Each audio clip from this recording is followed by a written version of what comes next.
নাহমাদুহু ওয়া নুসাল্লি আলা রাসূলিহিল কারীম আম্মা বাদ।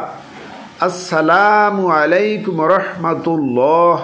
প্রিয় দর্শক, আলোর কথা চ্যানেলে আপনাদের অভিনন্দন। প্রিয় দর্শক, আমি উপস্থাপন করব জুমার দিনের ফজিলাতপূর্ণ আমলগুলো।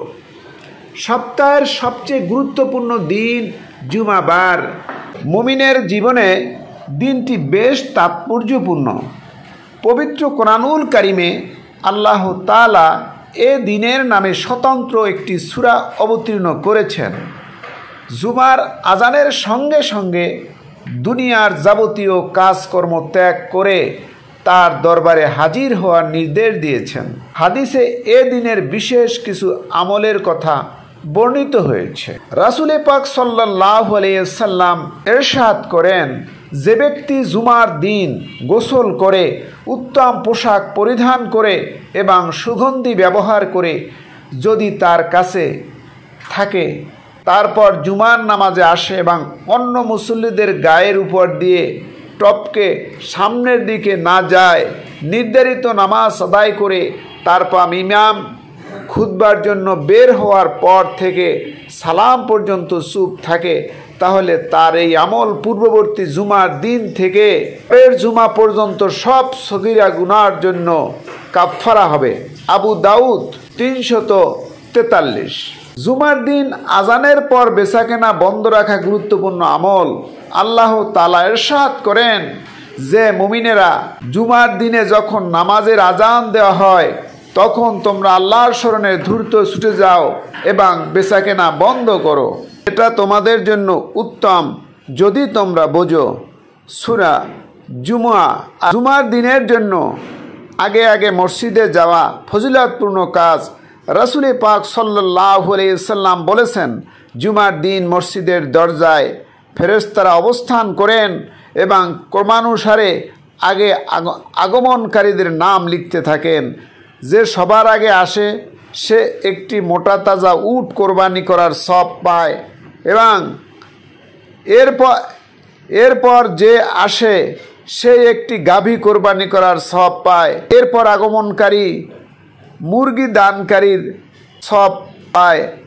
তারপর ইমাম যখন বের হন তখন ফেরেশতারা সওয়াব লেখা বন্ধ করে দেন এবং মনোযোগ সহকারে খুতবা শুনতে থাকেন। বুখারী 629। সূরা কাহাফ তেলাওয়াত করা এই দিনের অন্যতম বিশেষ আমল। হাদিস শরীফে এসেছে, রাসূল পাক সাল্লাল্লাহু আলাইহি ওয়াসাল্লাম বলেছেন, যে ব্যক্তি জুমার দিন সূরা কাহাফ পড়িবে তা জুমার মধ্যবর্তী সময়ে তার জন্য আলোকিত হয়ে থাকবে, আর যে ব্যক্তি এই সূরার শেষ 10 আয়াত পাঠ করবে দাজ্জাল বের হলে তার কোনো ক্ষতি করতে পারবে না। তারগীব হাদিস 1473। নবী হযরত মুহাম্মদ সাল্লাল্লাহু আলাইহি ওয়াসাল্লামের প্রতি বেশি বেশি দুরূদ পড়া এদিনের গুরুত্বপূর্ণ আমল। রাসূল পাক সাল্লাল্লাহু আলাইহি ওয়াসাল্লাম বলেন, দিন সময়ের মধ্যে জুমার দিনে সর্বোত্তম। এই দিনে হযরত আদম আলাইহিস সালামকে সৃষ্টি করা হয়েছে। এই দিনে তিনি ইন্তেকাল করেছেন। এই দিনের সিংহায় ফুঁক দেওয়া হবে। এই দিনে সব সৃষ্টিকে বেহুশ করা হবে।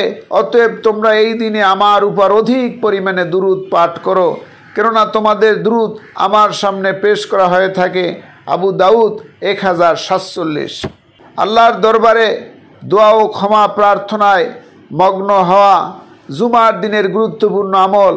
এ দিনের একটি বিশেষ মুহূর্তে আল্লাহ দোয়া কবুল করেন। জাবের ইবনে আব্দুল্লাহ রাদিয়াল্লাহু তাআলা থেকে বর্ণিত, রাসূলুল্লাহ সাল্লাল্লাহু আলাইহি ওয়াসাল্লাম বলেন, জুমার দিনের 12 ঘন্টার মধ্যে একটি বিশেষ মুহূর্ত আছে যখন মুমিন আল্লাহর কাছে যে দোয়াই করবে তিনি তা কবুল করেন। আবু দাউদ 1048। সংক্ষেপে আমরা এখন জুমার দিনের আমলগুলো শুনব। জুমার দিনে বিশেষ গুরুত্বপূর্ণ আমল রয়েছে, যথা নাম্বার 1 গোসল করা, 2 উত্তম পোশাক পরিধান করা, নাম্বার 3 সুগন্ধি ব্যবহার করা, নাম্বার 4 মনোযোগের সঙ্গে খুতবা শোনা, নাম্বার 5 বেচাকেনা বন্ধ রাখা, জুমার দিন আজানের পর বেচাকেনা বন্ধ রাখা, নাম্বার 6 দ্রুত মসজিদে যাওয়া, নাম্বার 7 সূরা কাহাফ তেলাওয়াত করা। নাম্বার 8 বেশি বেশি দুরূদ শরীফ পাঠ করা। নাম্বার 9 আল্লাহর দরবারে দোয়া ও ক্ষমা প্রার্থনায় মগ্ন হওয়া। প্রিয় দর্শক, এতক্ষণ আমরা শুনছিলাম জুমার দিনের গুরুত্বপূর্ণ আমলগুলো। প্রিয় দর্শক, আমরা বিশেষ আমলের ভিডিওগুলো আমাদের চ্যানেলে আপলোড দিয়ে থাকি। তাই আপনি যদি আমাদের চ্যানেলে নতুন হয়ে থাকে তাহলে অনুগ্রহপূর্বক আমাদের চ্যানেলটি সাবস্ক্রাইব করুন ও আমাদের ভিডিওগুলো লাইক, শেয়ার ও কমেন্ট দিয়ে আমাদের পাশেই থাকুন। এতক্ষণ ভিডিওটি দেখার জন্য আপনাদের সকলকে ধন্যবাদ।